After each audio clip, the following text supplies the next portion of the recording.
Welcome to the Low Carb Athlete Podcast, where we focus on discussing topics to help you burn fat, optimize health, and improve performance in life and sports. Transform the whole you from the inside out with the holistic method. Let's dive in. Here's your host, Debbie Potts. Hey guys, are you trying to eat more protein during the day? We keep hearing about how we need to prioritize protein, especially for the low carb athlete. We are usually working out at least once a day, and most of us are aging like myself, who just turned 50 this past year. And I am trying to get more protein each day, and it's really tough. So I've been doing a protein shake, and a new one that I've found that's working great for me is from Dr. Ben Bikman. He created the health code shake, HLTH code, to help get us the right amount of bioavailable protein and specific healthy fats to get the best results from a low carb lifestyle. Now, Dr. Ben Bikman is the author of Why We Get Sick, a book I'm working on reading right now, and he has extensive research on insulin resistance and fasting and all about health. And you can really count on his research that he went into to create a food product, nutritionally complete meal shake that we can fit in our day super easy. So you can go to gethealth.com, that's GETHLTH.com, and use our code for the podcast, the Low Carb Athlete, for exclusive savings. Now, I use a formula 0.8 to 1.0 grams of protein per day. So look at how much your goal body weight is and times that by 0.8 to 1.0 and figure out how much protein you need as an individual. And as an athlete, we want to get enough protein in throughout the day. So your fasting window may need to decrease so you have more time in your feeding window to get this recommended protein in, as you want to dose it in about every 3 to 4 hours so you're not eating all of that at once. So we want to be able to absorb all that protein. So getting in a good quality nutritious meal shake is an easy way to fit that in, and then get some good quality nutrient dense protein in your meal or 2 meals a day. So let me know how you like it. Try it out and send us your review. Hey, it's Debbie, and I'm bringing my fellow coach and podcast friend, Angela Foster, on my show today, and then I'm going to be on her podcast. So she is an amazing gal that knows a lot about everything and speaks in a great accent from London. She is Angela, a nutritional therapist and health performance coach. She's a former partner in a large law firm who left the corporate world after burnout and recovery from a serious illness in 2014. So just a year after my burnout breakdown from running my own business and doing too much of everything as 20 hours of training. So you can fill in the blank of what happens from burnout and breakdown, but what the sources are, it's accumulation of chronic stressors. And Angela had her story that she can share, and we'll put the link to the previous podcast we've done together. But being in a large law firm is very stressful. Corporate law is stressful, but just burnout is so common for people in the corporate world as well as mothers. Angela's a mother of 3 young children. She's now on a mission to inspire and educate others on how to stay healthy and energized while meeting the demands of combining a successful career with a vibrant and healthy family life. And I think that's an important part. A lot of us find our purpose, which I have, is why I do what I do, and why she does what she does. Now she is a regular speaker to large corporations, helping them to optimize their health and wellness of their leadership teams for high performance. So she combines her expertise in nutrition and holistic health and performance and extensive experience of the demands of what it's like in the corporate world. Angela has developed her own unique methodology to help high achievers shift into their optimal health for sustained high performance. So we're going to talk a little more today about personalized nutrition, but gearing the information towards the high performing athlete. And a lot of you athletes, as myself, we train and race. I'm not racing now, but I raced for many, many years. And we end up kind of doing too much of everything. We take care of families. We have household jobs, chores. We've got a full training schedule, work schedule. It's really hard to juggle it all. And, we need to really be taking care of ourselves, as I say, the whole self from the inside out. And Angela and I are going to talk about personalized nutrition, how to use nutrigenomics and your unique DNA to take out the guesswork and enhance the results of your program, about longevity, and try to get to how to live younger, longer, and more about her S.H.I.F.T methodology we'll try to get to today. But more of all that information's in the show notes and links to her free resources on what S.H.I.F.T is, S.H.I.F.T, and how we focus on sleep hormones and insights on fueling and training for the athlete. We both have taken Ben Greenfield's coaching program, Keon, and we both work for Ben now part-time as a coach, and we both podcast. And you can learn more about Angela in our show today, and I hope you enjoy it. Let me know if you have any questions. We'll podcast again and do more, hopefully in the future, collaborating on podcasting and sharing this great information across the pond in the UK and Europe and over here in North America. So let me know what you think after you listen to Angela. All right, Angela is on the show. You're over in London. I'm in San Diego. Welcome to the Low Carb Athlete Podcast. Thank you, Debbie. I'm really excited to be back. It's really nice to be with you today. Well, it's good to see you. We always have our Ben Greenfield coaching calls that we have once a month, and we're just short and we never get to interact. So it's nice to talk to you. And I hope we'll be in London this September. So I have to let you know when we're coming over there. Finally, after 3 canceled Europe trip, last 3 years, it's like, all right, let's finally get to go to Europe and have our life travel again. So today I really wanted you to come on the show because you've talked a lot about personalized nutrition, as we both do, and nutrigenomics, and really getting into metabolic flexibility and how important it is to get this information out there, dialing it in for the athlete, those that are actually exercising, being fit and healthy from the inside out. I'm always trying to show different ways how we really have this personalized approach we want to take to figure out the best way for a fueling, training, and performing plan for an athlete, because a lot of the information out there is for people with metabolic illness and not really for the fit person on the outside. Most people that are fit are not healthy on the inside. So that's my goal, to get people fit and healthy from the inside out. So I would love to hear kind of what is nutrigenomics from you. I did the intro with your information, but also a little bit of bio of just looking up what does Google say. So what do you say of what nutrigenomic is? It's really like a specialist area of enabling you. It's the science behind using nutrition to influence your epigenetic expression.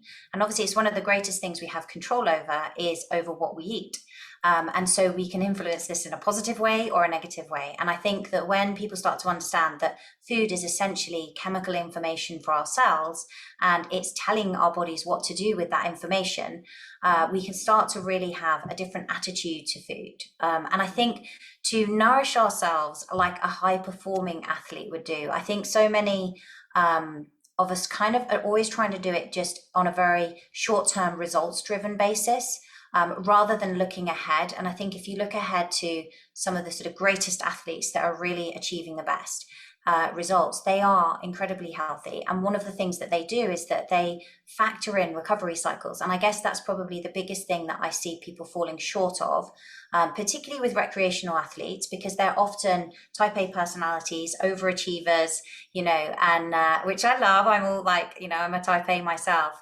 But what can happen is you're not just kind of overachieving in the athletic sphere as well, but you're also doing that with work.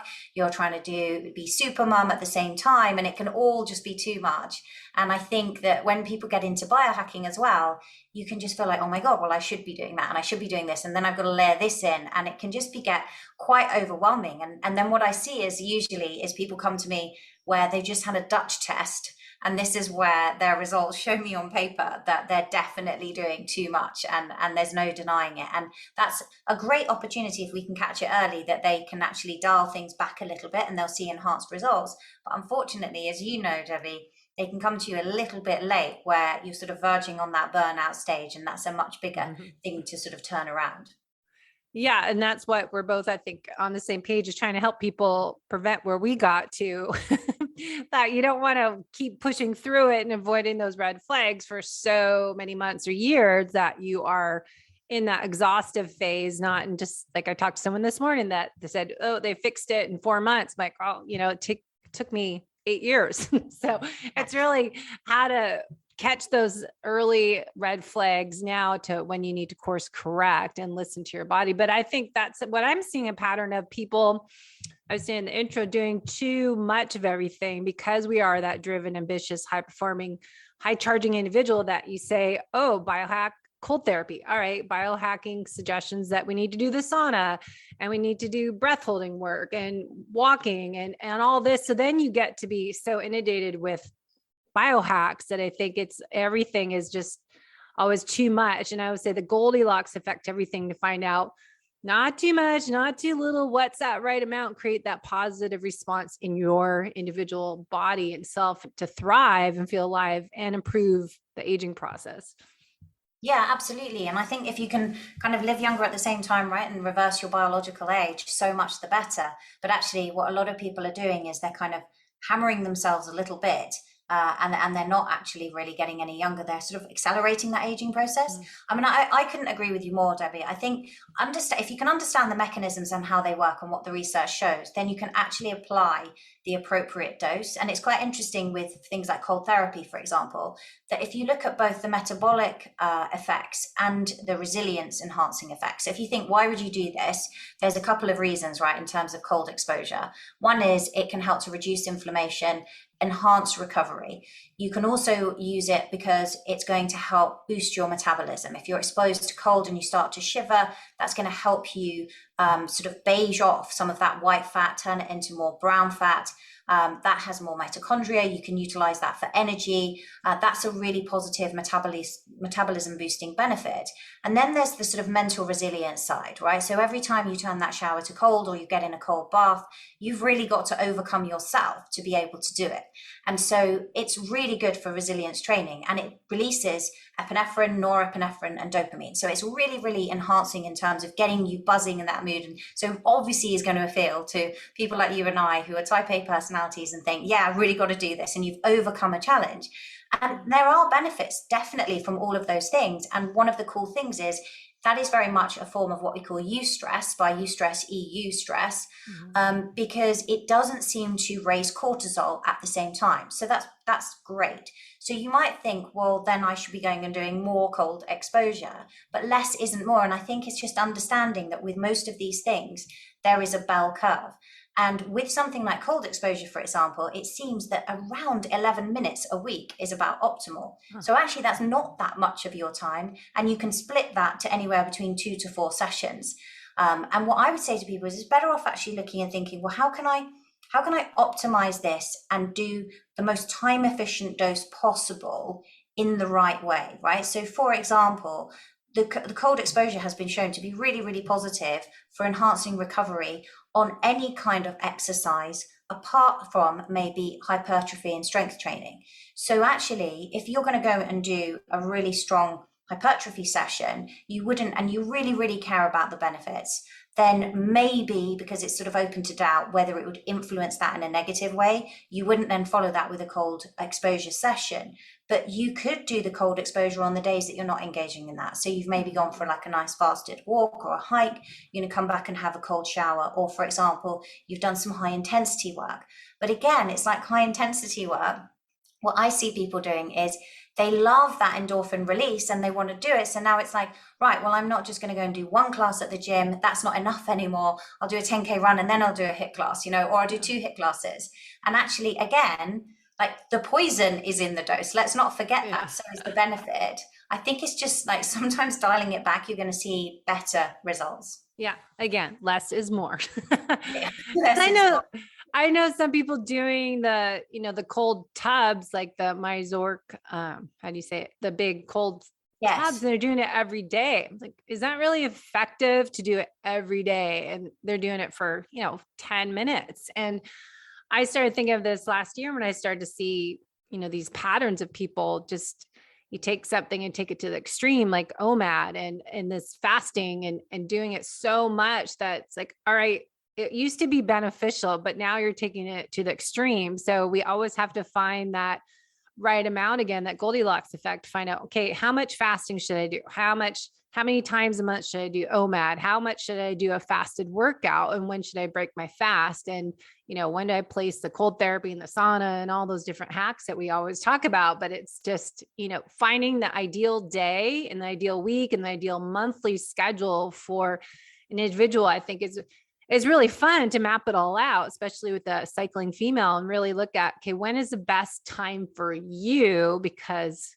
you're unique, and figure it out.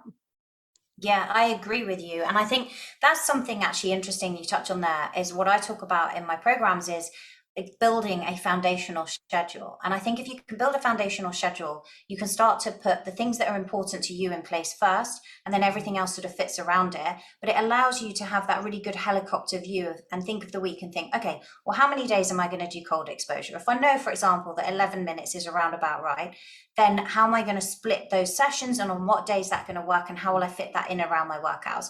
What days am I going to do a longer fast? Where am I, as you say, in my monthly cycle? I mean, it's quite interesting that I think people always want to do more, as you say, but it's not about just layering on, layering on, layering on. With fasting, what I see commonly is people are like, they'll buy a device, for example. So they'll buy a continuous blood glucose monitor and then feel quite frustrated that their blood glucose isn't that well controlled. Or they'll buy a device like the Lumen device.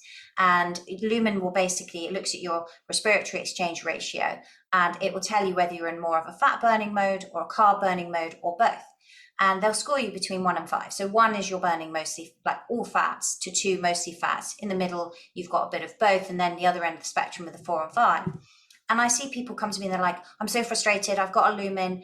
I'm doing all of these things, and now my scores are like a constant 4. Why am I seeing that? Because you're overstressing the body. So the body has a mechanism and will release glucose into the blood. And so you're going to be a carb burner because you're so stressed out, right? You're so kind of on it all the time. And I just think, I talk about it in my book, Rethink Health. There's a whole chapter that's just purely dedicated to recovery protocols, because I think it is one of the most important things. And it's something that I am a recovering like type A and perfectionist. I really had to learn. Yeah. And I still have to work hard at it. My husband still tells me off and he's like, Angela, just like, it's go, go, go, go, go. You've got to stop. And I think it can be hard to do that, but actually it gives you an opportunity to really come back and be more in touch with yourself. And I've actually found it really nice over the years to develop a spiritual practice, because somehow that's just been very rewarding for me and has given me something to do that really does offset that tendency to overdo things. Yeah. No, that's what I feel like, I want to focus on that when I'm speaking on the low carb cruise in May, and in KetoCon, I'm speaking in July, that, everyone's talking about keto and all this information, insulin resistance and nutrition. But it's like, what about, people like me, that I was doing all the right things, quote unquote, and I still got insulin resistance signs and symptoms and dysbiosis and the whole metabolic chaos that I had happen. I was doing fasted workouts. I was doing, yoga and strength training and HIIT training and endurance training, but I was doing all the right things too much, and that caused breakdown and burnout. So I'm trying to, explain the same concepts to people, that stress is on and you're overfilling that beaker of stress. So you can do all the keto, all the fasting, but is it going to cause more damage than good? And what, the right amount we're talking about. And so how do you know what is the right amount for you when you're working with people, figuring out their nutrition and creating that foundation? How do people get started in figuring out what to eat? And then we always talk about, I would say what you eat, how you eat, when, and why. So how do you help people dial that in and make it that personalized nutrition program? So I look at a few things, as you know, like often, and I think we both from working with Ben as well, there's no one size fits all in terms of nutrition. You're right. It has to be very personal. I think the Mediterranean diet is the one that across the world works the most for the most number of people. And actually most of what I will adapt for people based around their things like their genetics or their gut health will be some version around that because it has so many attributes in it, designed to keep us healthy. And so I think that when you're looking at nutrition, if you are able to test, this is going to be so much more to your advantage. But if you're not, then adopting something like a Mediterranean style diet will suit most people really well because the fats in it are very healthy. We're obviously not talking here, Debbie, about the food that people like to enjoy when they think of Italian food and they just think pizza, pasta, hooray. That's not what we're talking about. But if you're thinking about things like oily fish and nuts and seeds and herbs and salad and rocket, I think you guys call it arugula, is it? I'm always getting used to the names. Arugula. Okay. It's like coriander is cilantro and spring onions are scallions, I believe. So I'm always like correcting my language when I'm speaking to the US. But so I think the more that you can incorporate that and whole foods, beyond that, obviously, like people have the way that they process sugars in particular is very different, right? It's very individual. And that will come down in part to genetics, in part to age, in part down to your hormonal health, where you are in your menstrual cycle, what your insulin sensitivity looks like, and just how much muscle mass you have, because really that is what's going to improve things like insulin sensitivity. And so some people will have flexibility to eat more carbohydrates, depending on their training load.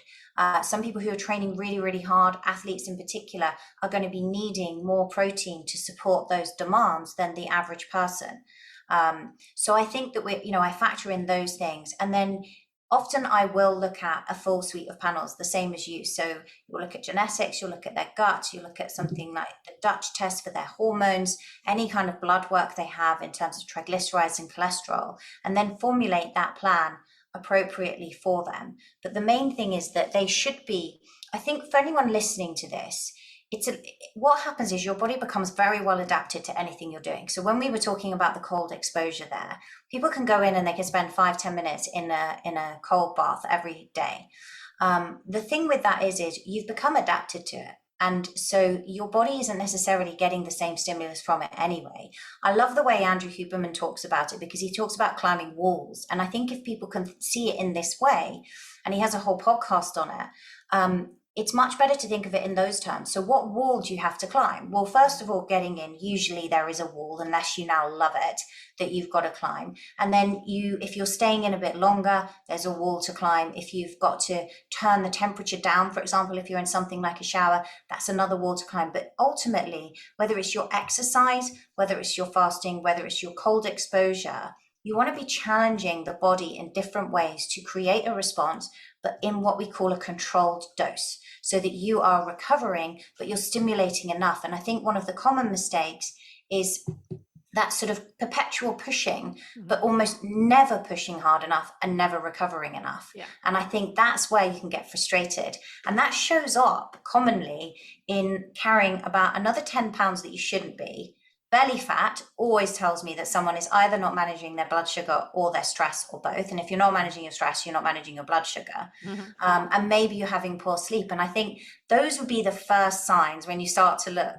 And yes, obviously thyroid has an impact, but often it's because we're just putting too much stimulus in here. So start looking for the signs, because your body will start talking to you and you can ignore it at your peril, because that voice is just going to get louder and louder until at some point you're going to have to take note, and it will just force you, as you and I have both had direct experience of ourselves. Yeah.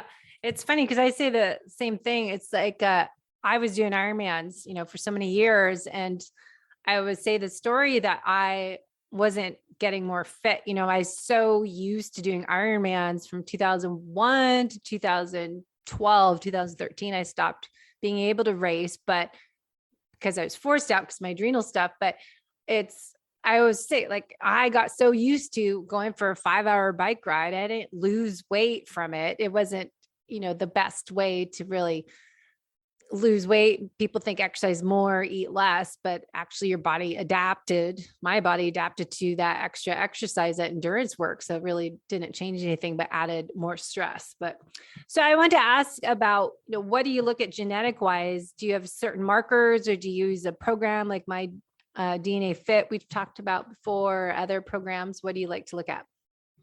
Yeah, I like the DNA Fit actually merged with Pronetics, and they have a new test that they used called Circle, which is probably, well, a much more advanced one where they do like test 31 million data points. So it's full exome sequencing. So what's it called now?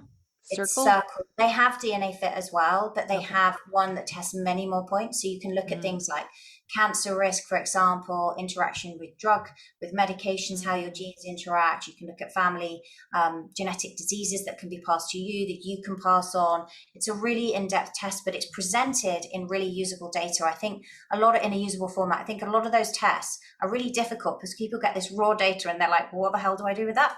And then it doesn't really matter if we give it to someone like me. We're still going to have to sit there and then try and interpret it and spend time. And I think if you've got a company that can really take that data and put it in a meaningful representation, so you've got actionable things and you can look back at that report yourself, even without the help of someone like you or me, to be able to go, right, okay, I know that my detoxification pathways at baseline genetic SNP level are impaired, right? I have deletions in certain SNPs like GSTT1. It doesn't really matter what they're called.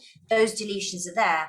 I need to support those pathways. That's a flag to me that for me to be optimally healthy when we are in an environment now with such great toxic exposure, I know that simply, and this is the thing I teach in my Live Younger Blueprint program, is you need to include more cruciferous vegetables into your diet. So more things like broccoli, cauliflower, bok choy, kale. You need to have more sulfur containing compounds to support that liver detoxification.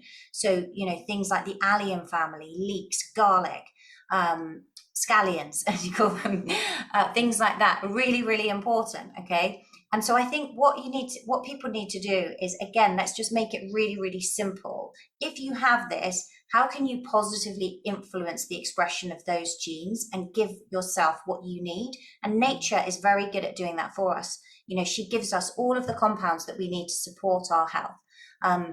You may be lucky and have longevity enhancing genes that those function more optimally. But if you don't, does it matter? Because actually, in reality, we can all include more sirtuin enhancing compounds in our diet, right? Or stacks, as they're called. So these are things like curcumin, raw cacao, resveratrol from red wine, all these, cetin from strawberries, all these delicious tasting foods that are really, really healthy. They're enjoyable, that you can add in to smoothies and shakes. You can, sprinkle broccoli sprouts on your salads, and really just to help to optimize your longevity and your detoxification pathways and your metabolic rate.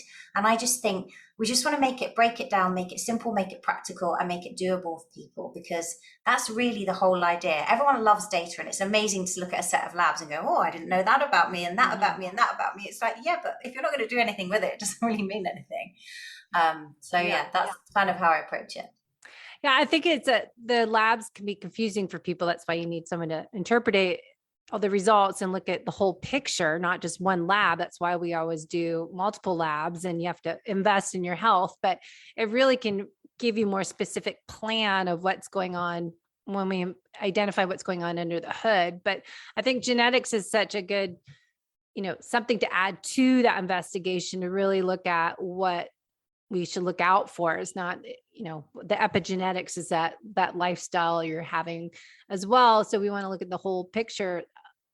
But I think there are confusing reports out there, like Strategene is popular and it's very effective, but for someone that's got a little more training in that area, because people get those reports back, they're like, what the heck? It's like going to, you have to be a chemist to read all the data that you get on your methylation cycle.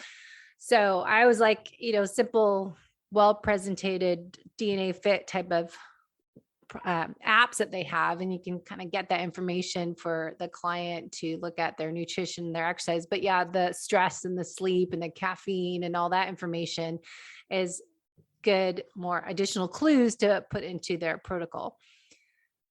So best ways to eat, are you finding, looking at the genetics, that not everyone can be, because keto is such a, popular thing and carnivore? Are you finding kind of switching up for people, or that doing so low carb isn't necessary and some people can't do saturated fats as much? Do you look at that part of it, or just kind of start everyone Mediterranean, then tweak it based on their No, I genes? do look at that. So, for example, if people are sensitive to things like saturated fats, then it's really important that they don't actually have as many in their diet.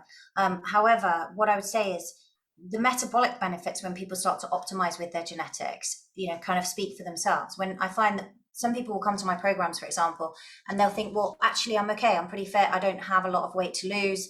I think I'm doing okay. And they've been going on a more ketogenic style diet. And then they get their DNA results and actually they find out they're highly fat sensitive. So they change those ratios and just tweak them a bit, because we need fats in our diet. I'm not asking people to go really low fat, but they lessen that off a bit. And actually they're like, oh my God, I had absolutely no idea that now I'm like 5-10 pounds leaner.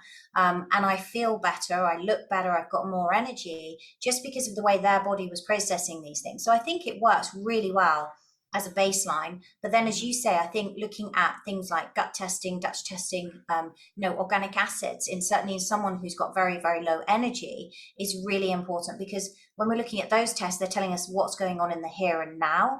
I think with the microbiome, it's a little bit more complicated. I do use like the test by Genova, but I think we're learning so much that I think in another 5 or 10 years time, we're going to know so much more about the microbiome, because probably we don't even know all the different types of bacteria and things yet. So we're just testing for a small amount. But definitely if somebody has issues, for example, and you need to identify pathogenic bacteria or something like a parasite that needs fixing, then it's super, super helpful. In terms of its ability to help you optimize your microbiome and your general, what we call commensal bacteria, I think actually people can do that without testing. If they can be incorporating things like probiotic rich yogurt, or if they're dairy intolerant, can't have those sorts of things in kefir, coconut yogurt that's got live cultures in it is a really, really good start. Incorporating a bit of that on an empty stomach every day, taking probiotics can be helpful. And then eating these fibrous foods that we're talking about, and things like green bananas that are going to give you effectively the food that those bacteria need to nourish them. And they feed off polyphenols. So the more bright and colorful fruit and vegetables you incorporate into your diet, your gut bacteria are going to be really happy and more optimized. Making sure that you have got good gut lining, that you're not overdoing processed foods and tons of gluten, for example, that's going to disrupt that and lead to more things like leaky gut. I think if you're doing all of those things, and it's exciting, I think, what's happening with the gut. I was reading the recent research study done by Dr. Cara Fitzgerald around the Lactobacillus plantarum, and how that actually has been shown to naturally allow our microbiome to produce more higher levels of folate in the body. So even without taking B vitamins, folate went up in these individuals that were in the study by them taking Lactobacillus plantarum. And that's contained in, you and I both love Bioptimizers products. That's in P3OM by Bioptimizers. Great probiotic. And I just think it's exciting times. We're learning more and more how we can get our bodies to just be more efficient and function optimally. But actually, it's there in nature all the time, right? So the more whole foods we can incorporate, the better. Yeah, I always say that too, because I always am curious. And I've heard we only absorb about 20% of the supplements. So taking 10, 20 different supplements each day. It's like, all right, am I really getting this to break down my body? Ideally, we want to get most from real food, or get an IV or an injection or, some other way to get those nutrients in. But I think, working on proper digestion and make sure we're able to break down that food we're eating and absorb it is so key part of our, gut healing protocol, and working on north to south, because I think so many people have broken digestion processes.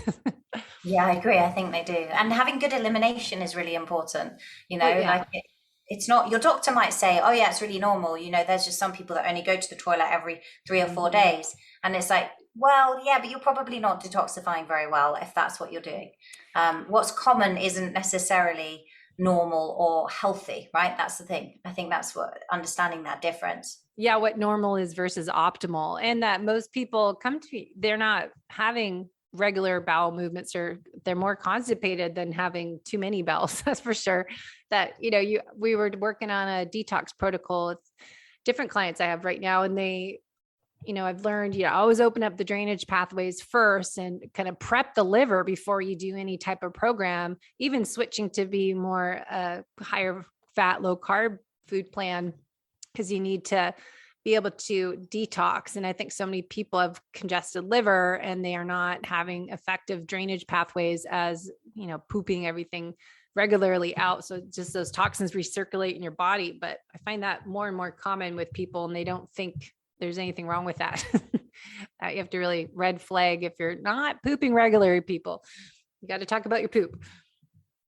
We do. It's very true. And I think people have grown to fear carbohydrates. I think that's the sad thing. Whereas actually carbohydrates contain so much fiber, so many vitamins and minerals, it's so important to be incorporating them. So I'm a big advocate of going more plant-based with healthy amounts of protein and fats. I just think for me, that's the ideal combination, I think. And I'm not, there are people who are on vegan and vegetarian diets. I think that can be really healthy for a short time. I think over time, you can miss out on some essential nutrients that you probably need to pick up through supplementation.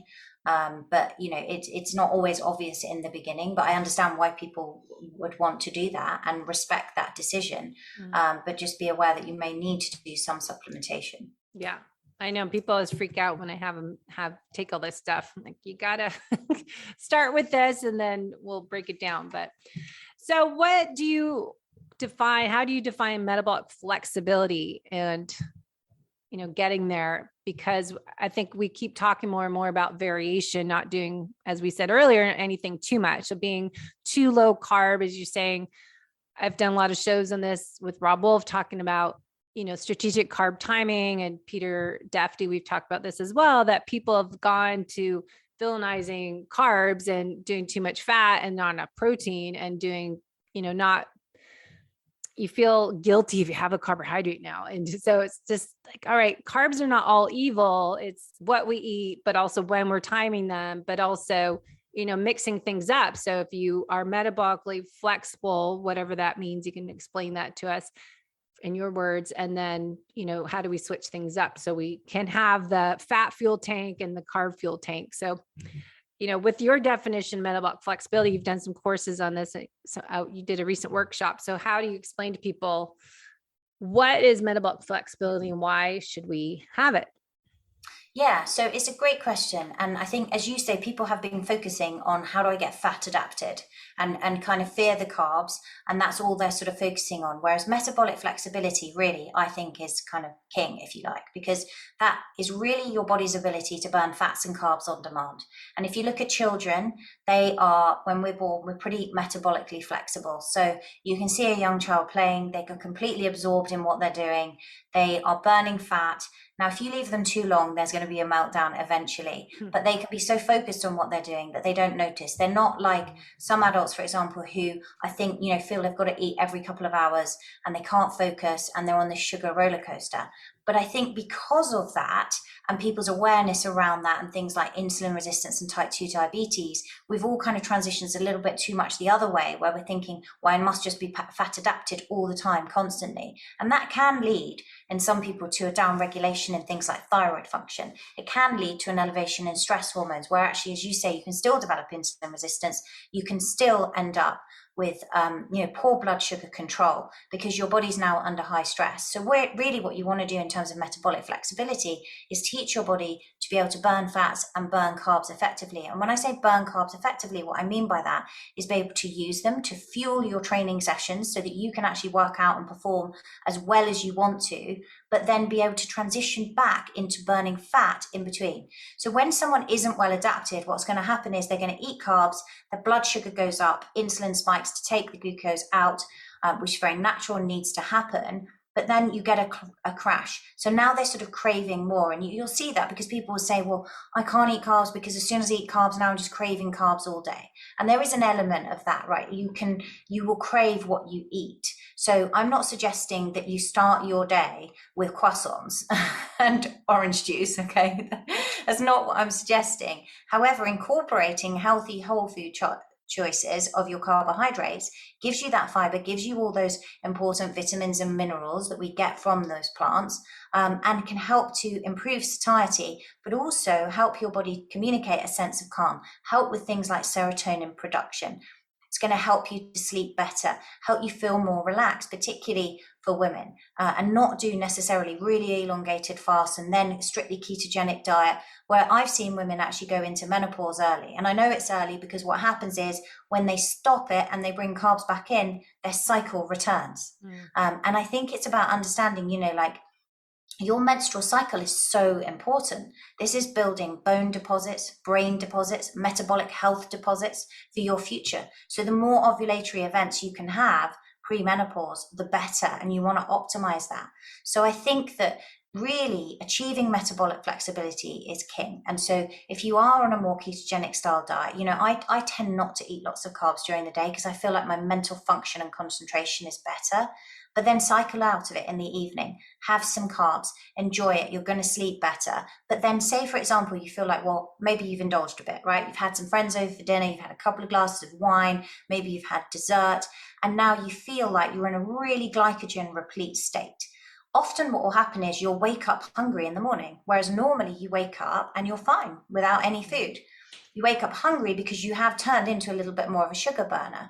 But that's fine. All you need to do now is to basically enhance. This would be a good opportunity for you to remain fasted for a little bit, for you to do some form of workout that depletes that muscle glycogen so that you can then refuel. But if you're metabolically flexible, what will happen is if we were to measure it, your blood sugar would be well controlled after eating. And we would see that if you use something like a Lumen device, you transition back into fat burning mode pretty effectively after eating those carbohydrates. So that's really where I want people to be, because I think it's healthier. You'll see your hair's better, your skin glows, and you feel better. And commonly what women will then say is, wow, I can really crush that workout now. I feel like I can really bring that energy. And I think that's the key thing. It's all about getting that balance, right? I hate that word balance, but it's really true. Yeah, no, I agree. And I think, those are great tips. And I think it's teaching people when it is appropriate to fast. As you said, after you had a higher carb meal or you overindulge, and you can kind of switch back into fat burning by getting a kind of a jump start or biohack your metabolism by doing a little bit of fast, that you're getting yourself to produce ketones. But what are your kind of guidelines and thoughts on fasting, and fasting for athletes, fasting for women, if people want fat loss, performance, or longevity? I think the purpose is different, but what are your experiences with fasting?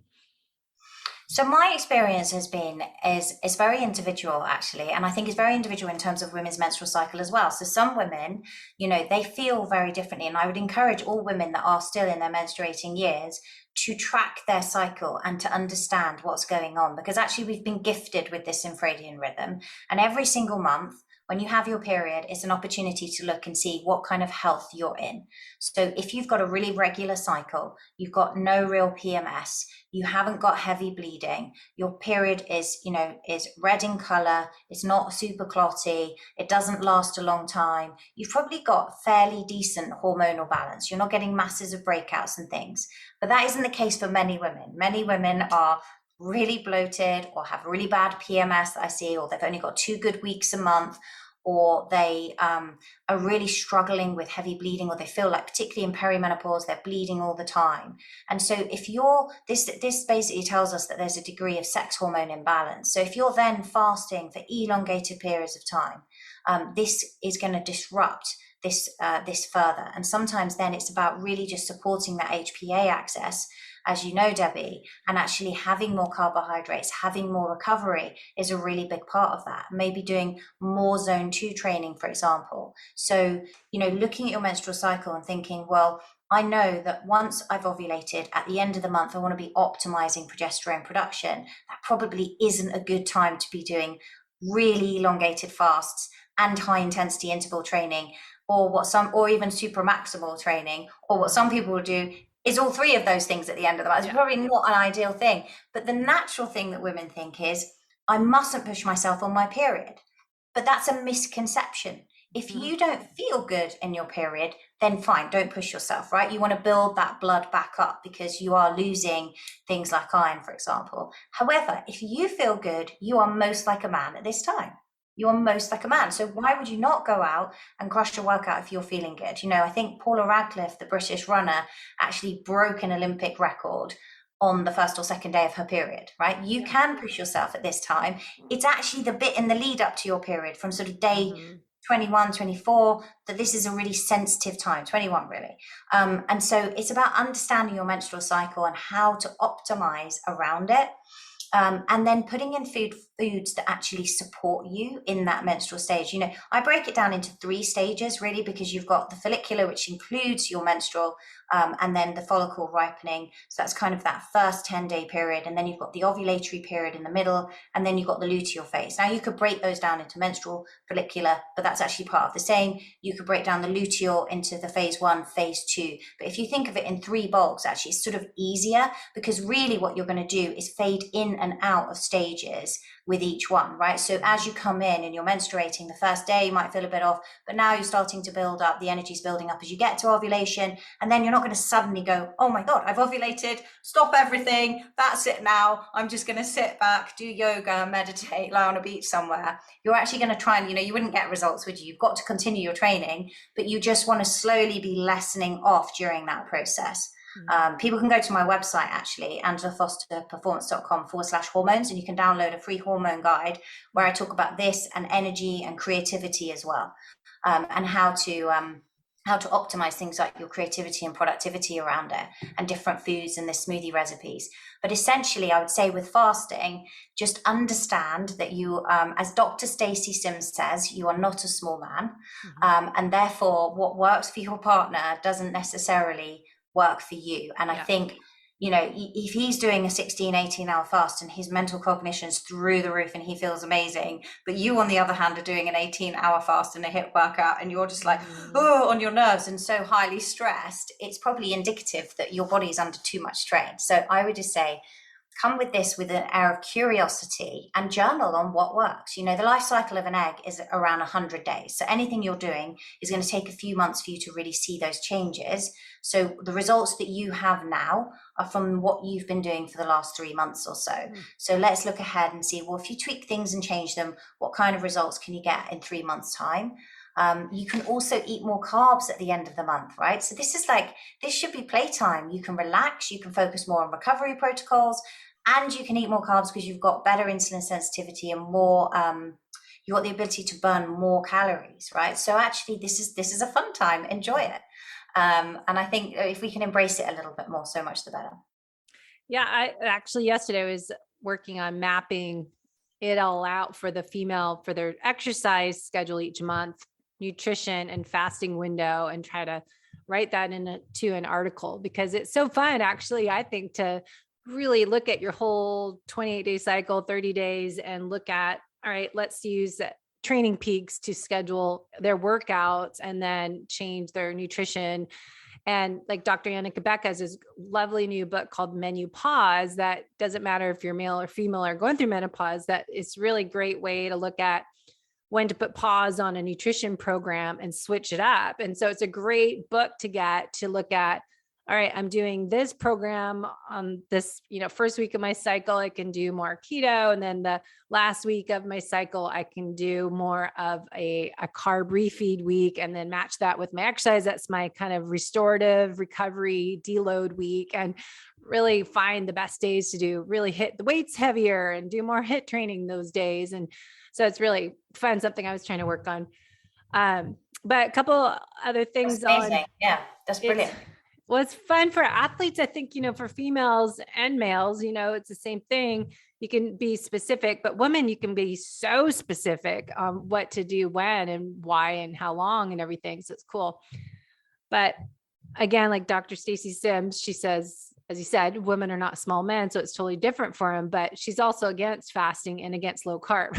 So it's, everyone has their different opinions, but I think it's not about, your carb count's going to change all the time for real carbs, healthy carbs, not crappy carbs, and not, again, keto, not being crappy keto too. I think it's eat real food that's nutrient dense, and the macronutrient ratio is going to depend on you. And again, time of your cycle and your exercise load and stress, but it's really fun to look at, protein. Cause I think I like Dr. Gabrielle Leon's information that she's getting out there, and a lot of others and Cynthia Thurlow, about women and athletes are not eating enough protein. And I think that, again, it's like we all, going to keto, to zero carbs, and not focusing on protein and just eating all fat. And then, there was paleo, now it's carnivore, just eat meat. And that's why I like this variations that Dr. Anna Kabeka talks about in her book, having these different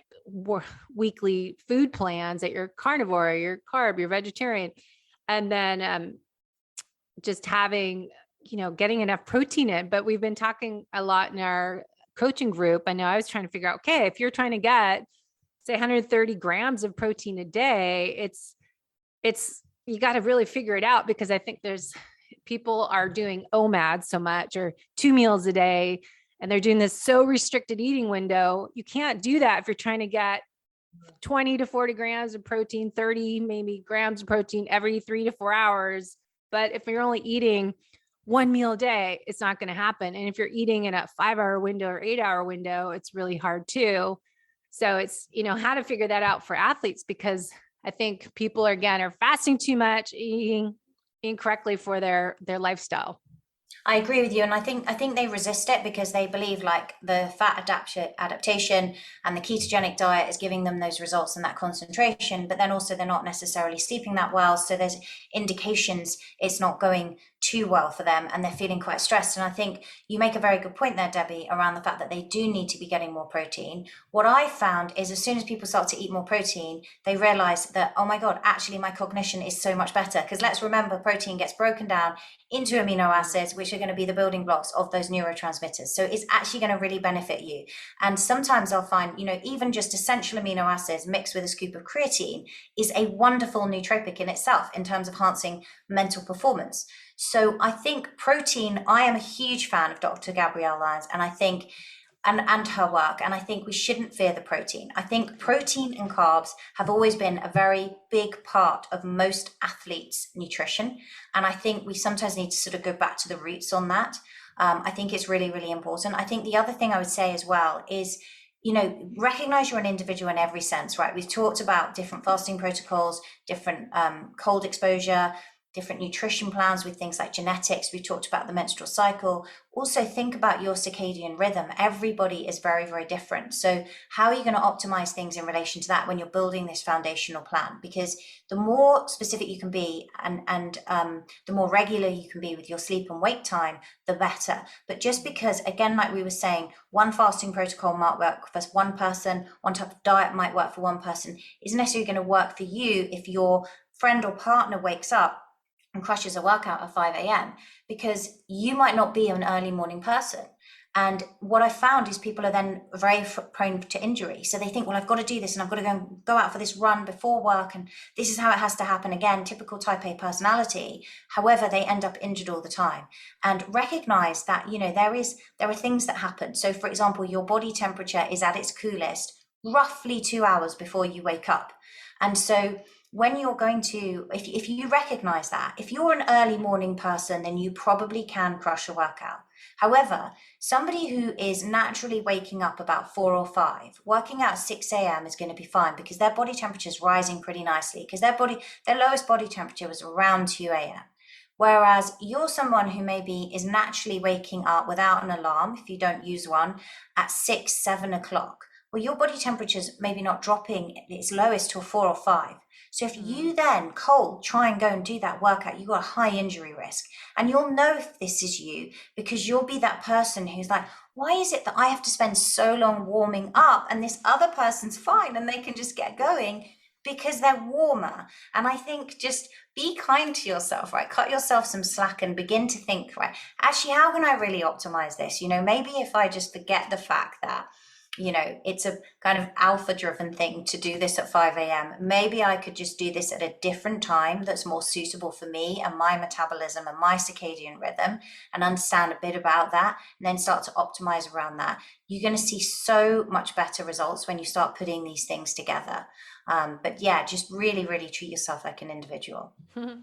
Yeah, that's funny because I was just looking over that yesterday, the circadian rhythm clock, when is the best time to do everything every day, and says, work out 4 to 6 p.m. or 2 to 6 p.m. There's different ranges for your harder workout, higher intensity. But I am that person that has my lowest body temperature is at 2 a.m. and I wake up like around 4 or 5 a.m., sometimes, 6. But I went to the gym this morning and I usually go at night, and I had my schedule different today. I was like, gosh, I can do squats. I can do such more intense exercise in the morning. When I go at 5:30 at night, I'm just like lying on the bench lifting heavy weights. There's no intensity in that workout at all. It's not the optimal time for me to do something hard at all. Yeah, I am exactly the same as you. And the thing is, you go and you can have an incredible workout that then sets you up for the day, right? You've got all these endorphins, you feel amazing, you're so productive. But then by sort of this time, it's here 7 o'clock in the UK, you're kind of done, right? I'm tired. Yeah. If you said to me, do you want to go to the gym now? I'd be like, are you joking? Like, bedtime. Really, no part of me feels like it right now. Yeah. And I think that's the thing. The best time to do a workout is when you're actually going to do it, enjoy it, and get the most out of it. You're so right. And it's different for everyone. Whereas my husband, for example, even though he's quite an early morning person, he's not as early as me, he'll get injured if he goes early. Whereas I can work out fasted, crush it, even without caffeine. I'm so wide awake. I like to use it for the, ergogenic effects, but I don't need it. I can go and work out regardless, and then come back and, refuel. And I think really the best thing you can do is become your own biohacker, really, and find the optimal time for yourself. Yeah, perfect. And we didn't get to all these other things about, you mentioned your how to live younger, longer, and you have the S.H.I.F.T methodology program, and you have a women's program. So give us a little rundown of what you've got going on over on your website and your upcoming programs. Yeah, sure. I'd love to do that. Thank you. So I run kind of my flagship program is something called the Live Younger Blueprint, or Live Younger Longer Blueprint. And that's basically all based around genetics. It's a 12-week program that I run. So for anyone that's interested in genetics, I have a masterclass on my website. You can go and watch on that. That is available. But what I do periodically is a few times a year. So if you're on my email list, you sign up to my newsletter, you'll hear about when I run a live version of it. And that's where my team and I come together. We personalize all your programs around your training, around your genetics, your nutrition. You get loads of live coaching from us, but that happens a few times a year. So if you're on my email list, you'll hear about that. I also have a new biohacking membership that's launching called the Female Biohacker Collective, which I am beyond excited about.